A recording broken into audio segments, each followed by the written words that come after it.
Weg met Eddie Bellegueule gaat over Eddie Bellegueule. Dat is een jongen die opgroeit in Noord-Frankrijk, in een armoedig milieu.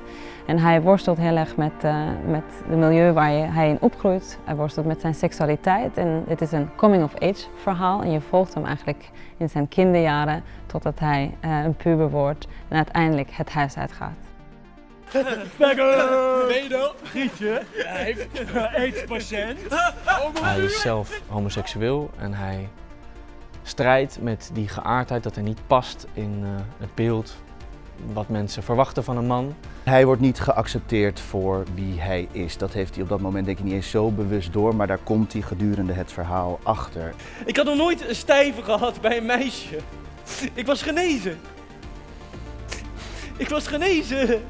Toen ik eerst dit concept ontwikkelde voor deze voorstelling, ik heb de bewerking geschreven vanuit het boek van Edward Louis. En dus dacht ik, ja, je zou een monoloogvoorstelling kunnen maken, maar het is juist ook heel mooi als je 4 verschillende mensen op toneel hebben die die ene jongen spelen, omdat ze, dan versterk je eigenlijk de universaliteit van dit verhaal. Sabrina was met haar 18 jaar, maar liefst 5 jaar ouder dan Laura. En daarmee ook een veel ontwikkelder lichaam. Mijn zus had ons aan elkaar voorgesteld. Ja. De kracht van dit verhaal is denk ik dat Édouard, dus de schrijver, heel hard kan zijn naar zijn omgeving en heel duidelijk kan tonen hoe zwaar het is en hoe gemeen mensen zijn geweest, maar dat hij tegelijkertijd dat ook kan ontstijgen en sympathie kan hebben of empathie of zich kan inleven in waar die mensen vandaan komen. Op mijn 17e kreeg ik de ooievaar op visite en mijn ouders zeiden het toen al tegen me. Je had moeten uitkijken, Brigitte. Je hebt je niet verstandig, niet volwassen gedragen. Ik moest stoppen met school.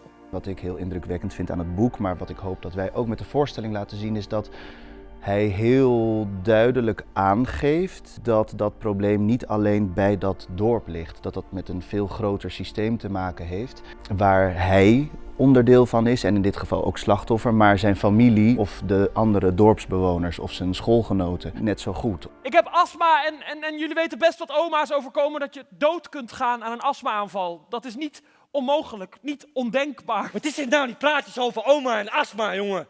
Dit is een belangrijke voorstelling om opnieuw te tonen aan het publiek. Omdat het gaat natuurlijk over identiteit, over seksualiteit, wie je bent. Maar het gaat ook over klassenverschillen, over de armoede in Noord-Frankrijk waar hij opgroeit. En dat is natuurlijk ook iets heel belangrijks om nu over te hebben. Dat je ziet ook een groeiende klassenverschil. Je ziet ook met de opkomst van rechts ook, dat het veel doet met de verschillende lagen van de samenleving. En dat is ook iets wat hij overschrijft op een heel mooie manier, Edward Louis.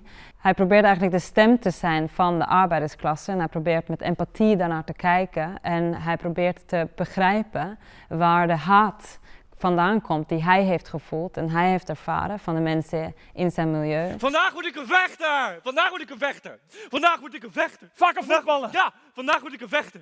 Vandaag word ik een vechter! Niet meer naar dezelfde televisieprogramma's kijken. Nee, vandaag word ik een vechter! Vandaag word ik Niet meer naar dezelfde platen luisteren. Toen ik hoorde dat deze voorstelling opnieuw werd gespeeld, toen was ik ontzettend blij, want ik vond het een hele mooie voorstelling en ik zou hem heel graag nog een keer willen zien. Maar toen hoorde ik ook dat ik mee mocht doen. En dat vind ik echt ontzettend te gek. Dus het voelt heel welkom en warm en toch is het heel spannend, want er moet heel veel gebeuren in de voorstelling. Thijs van Vuren, die verantwoordelijk is voor de muziek van de voorstelling, die heeft me heel goed begeleid. Ik denk dat de muziek van Eddie heel erg belangrijk is, want de muziek verklankt eigenlijk de desire, het verlangen van Eddie om anders te zijn. Of om juist in te passen. Of om juist te ontsnappen aan het dorp waar hij komt.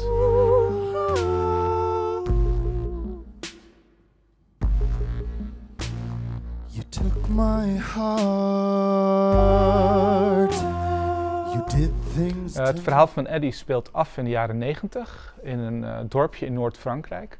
Dus het leek mij heel mooi om situationele nummers van die tijd en die plek te gebruiken. Dus er zitten wat Franstalige hits in, wat liedjes uit de jaren 90. En ik heb daar arrangementen van gemaakt, zodat je voelt dat hij eigenlijk door die nummers gevoed wordt om op die manier de keuzes te maken die hij moet maken. L'amour et la violence. Dis-moi ce que tu penses. Ik heb samen met Jules Dekker, de scenograaf die de voorstelling heeft gemaakt, hebben wij samen ontwikkeld het concept van de voorstelling. En we zochten heel erg naar een abstracte ruimte die toch dat verstikkende gevoel van Eddie, waar hij in opgroeit, dat we die op een of andere manier vorm kunnen geven. En daar zijn we snel op en gekozen eigenlijk een soort plastic zak, waar de 4 Eddies dan eigenlijk in staan.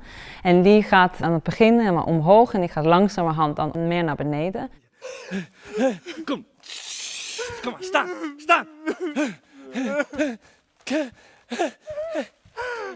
Ik hoop dat mensen die komen kijken geraakt zijn door de kracht die Édouard, de schrijver, heeft om vanuit die hele zware jeugd en die grote strijd die hij moet voeren met pesters en met zijn ouders, dat hij toch een plek heeft gevonden waar hij kan houden van die mensen of kan in ieder geval ze kan begrijpen waar ze vandaan komen en een gezicht kan geven.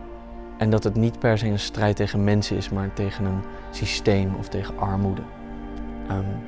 Dat is wat mij geraakt heeft en dat hoop ik dat mensen dat ook raken.